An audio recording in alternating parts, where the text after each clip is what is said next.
Assalamualaikum warahmatullahi wabarakatuh. Baiklah, sebelumnya perkenalkan nama saya Nofriza dengan NIM 22002213 dari Prodi Administrasi Pendidikan dan mata kuliah Manajemen Humas.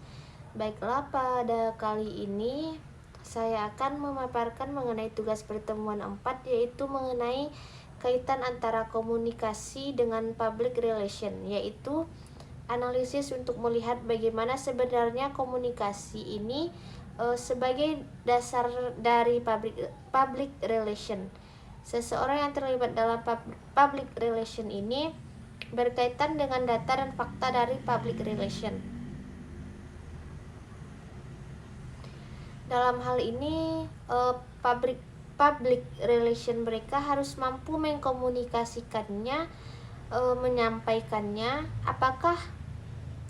Apakah mereka yang disebut sebagai public relation yang internal maupun eksternal dari lembaga, atau justru untuk dibawa sebagai data masukan atau fakta-fakta itu dijadikan sebagai bahan pertimbangan untuk memperbaiki lembaga. Ketika ada satu keputusan, ada strategi yang dihasilkan di dalam proses duduk bersama, biar dalam pengambilan keputusan akan menjadi corong yang disebut dengan komunikator atau source-nya. Komunikasi tadi adalah mereka yang bertugas untuk menyampaikan kebijakan-kebijakan tersebut kepada publik internal untuk dibawa lebih luas kepada publik eksternal. Jadi memang ada tuntutan yang luar biasa bahwa mereka yang bekerja di bidang ini adalah orang-orang yang memiliki kemampuan public speaking yang handal, karena dalam kondisi ini kemampuan dari public speaking seseorang sangat diyakini sebagai penentu apakah sampai tidaknya informasi yang disampaikan. Ketika lawan bicara sedang melakukan tugasnya dalam public speaking, kepada mereka yang memang kita harapkan bisa menerima informasi yang kita sampaikan, baik itu kalau ada masalah dalam public speakingnya, khususnya untuk mereka yang bekerja di bidang ini, yang sebenarnya menjadi corong dalam yang bisa kebanyakan terjadi miskomunikasi. Hal ini menjadi informasi yang harusnya disampaikan dan bisa yang disampaikan dari si A ke si B atau sebaliknya, karena untuk menciptakan efektivitas komunikasi antara lembaga dengan publik internal maupun eksternal bukan perkara hal yang mudah, karena dengan sekedar pengenalan bahwa yang menjadi sumber adalah mereka-mereka yang dianggap mewakili lembaga mereka yang bekerja sebagai publik atau public relation officer, lembaga atau perusahaan maupun organisasi. Receiver atau komunikan yang jelas adalah mereka-mereka yang menjadi tujuan akhir dari sampainya proses informasi dari harapan kita untuk menyampaikan informasi tadi secara umumnya. Ada dua publik internalnya, lembaga, dan publik eksternalnya dari organisasi atau lembaga.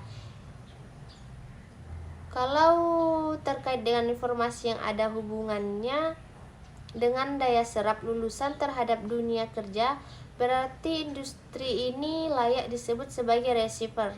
Receiver ini sendiri adalah industri atau lembaga yang akan menjadi lulusan kita untuk tempat kita bekerja di kemudian hari.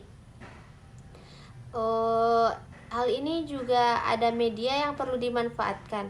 Kalau media itu banyak media bisa dimanfaatkan, bisa juga dicetak. Dan yang paling ramai sekarang ini yaitu media sosial. Paling tidak seperti itulah. Memang kita akan berkomunikasi secara langsung melalui surat atau atau melalui komunikasi lainnya. Kepiawaian dari organisasi atau lembaga atau divisi dari public relation, yaitu lembaga ini untuk melihat, merasakan instingnya media apa yang paling tepat dan cocok dimanfaatkan untuk informasi seperti ini. Jadi memang tidak semua media yang ada yaitu tepat digunakan atau cocok dimanfaatkan atau digunakan untuk menyampaikan setiap informasi. Jadi tergantung kelihayan atau insting yang dimiliki seseorang atau mereka yang terlibat dalam public relation ini.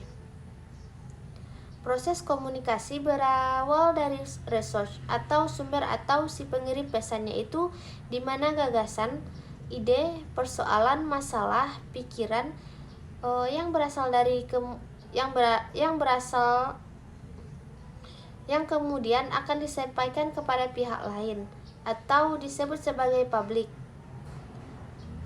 Lembaga tersebut yang berasal dari luar maupun dalam organisasi sebagai penerima pesan.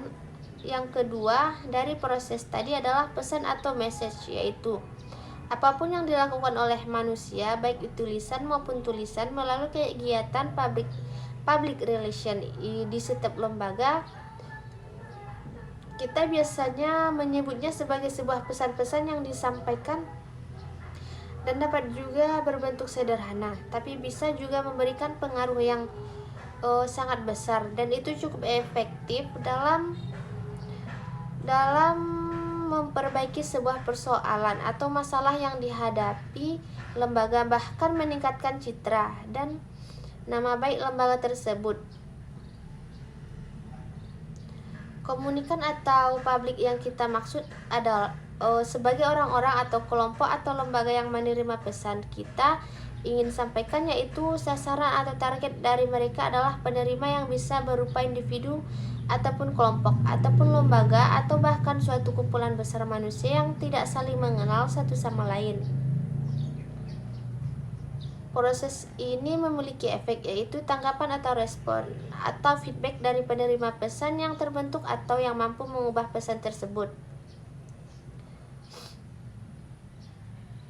Komunikasi secara umum yang terjadi setiap lembaga atau dimanapun kita berada secara garis besar disebut dengan komunikasi interpersonal, komunikasi kelompok, dan komunikasi organisasi. Komunikasi interpersonal ini sendiri merupakan sebuah proses komunikasi yang menyangkut pautkan orang lain.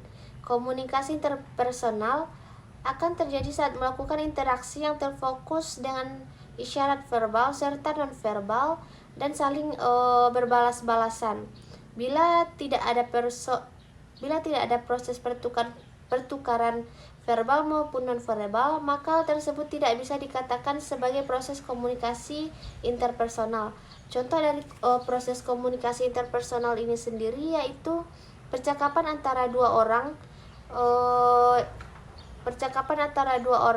sahabat yang saling mengutarakan isi hatinya mengenai sesuatu hal yang tidak ia sukai ataupun sesuatu yang ia sukai. Selanjutnya, komunikasi kelompok. Komunikasi kelompok merupakan komunikasi yang dilakukan beberapa orang dengan jumlah minimal 3 orang atau lebih.